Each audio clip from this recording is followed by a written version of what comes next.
नमस्कार सर्वांचं पुन्हा एकदा खूप खूप मनापासून स्वागत। तर आजची आपली रेसिपी आहे लच्छेदार रबडी। चला तर मग जास्त वेळ न घालवता रेसिपीला सुरुवात करूया। पण त्याआधी जर तुम्ही चॅनलवरती नवीन असाल तर चॅनलला सबस्क्राइब करा।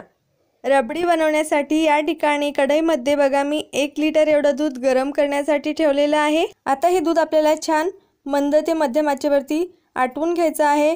दूध पूर्णपणे आटवून आपल्याला अर्ध करायचं आहे। तर या ठिकाणी तुम्ही बघू शकता मंद आचेवरती दूध गरम करत असताना छान मस्त घट्टसर अशी साय येते। आता ही दुधावरती आलेली साय आपल्याला दुधामध्ये छान अशी मोडून घ्यायची आहे। तर प्रत्येक वेळी अशी दुधावरती आलेली साय आपण दुधामध्ये या पद्धतीने मोडत गेलो की छान मस्त आपली लच्छेदार अशी रबडी बनून तयार होते। तर मग आता आपण सारख्याच पद्धतीने दुधावरती आलेली साय दुधामध्ये मोडत छान असं दूध आटवून घेऊया। तर या ठिकाणी तुम्ही बघू शकता दूध छान असं आटायला सुरुवात झालेली आहे। आता हे दूध आटवून घेतल्यानंतर तुम्ही या ठिकाणी बघू शकता 1 लिटर दुधापैकी अगदी 1.5 पाव एवढं दूध शिल्लक राहिलं असेल। तर तुम्ही दुधाची कन्सिस्टन्सी सुद्धा बघू शकता किती छान मस्त घट्टसर असं दूध आपलं बनवून तयार झालेलं आहे। त्यानंतर या स्टेजला आपल्याला यामध्ये साखर टाकून घ्यायची आहे। साखर तुम्ही तुमच्या आवडीनुसार टाकून घ्या।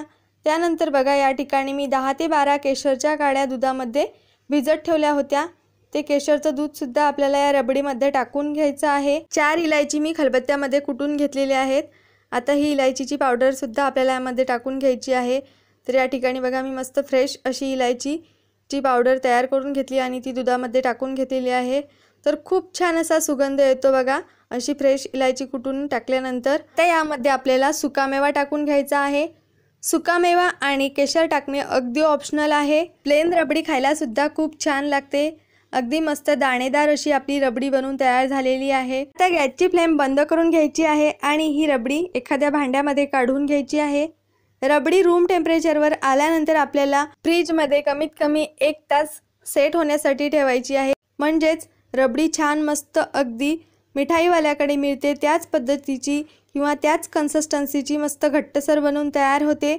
तर या ठिकाणी तुम्ही बघू शकता मी 2 तास ही रबडी फ्रीजमध्ये छान अशी थंड करून घेतलेली आहे। त्यानंतर तुम्ही बघू शकता रबडीला किती छान मस्त दाटसरपणा आलेला आहे आणि मस्त छान अगदी परफेक्ट अशी आपली लच्छेदार रबडी बनवून तयार झालेली आहे। चला तर मग तुम्ही सुद्धा माझ्या या साध्या सोप्या पद्धतीने एकदा ही रबडी घरच्या घरी नक्की बनवून बघा। आशा करते तुम्हाला आजची माझी ही रेसिपी आवडली असेल।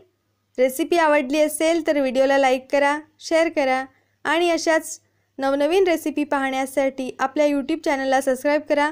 चला तर मग भेटूया आणखीन अशाच नवनवीन तसेच पारंपरिक रेसिपींसोबत। आणि आजचा हा व्हिडिओ शेवटपर्यंत बघितल्याबद्दल धन्यवाद।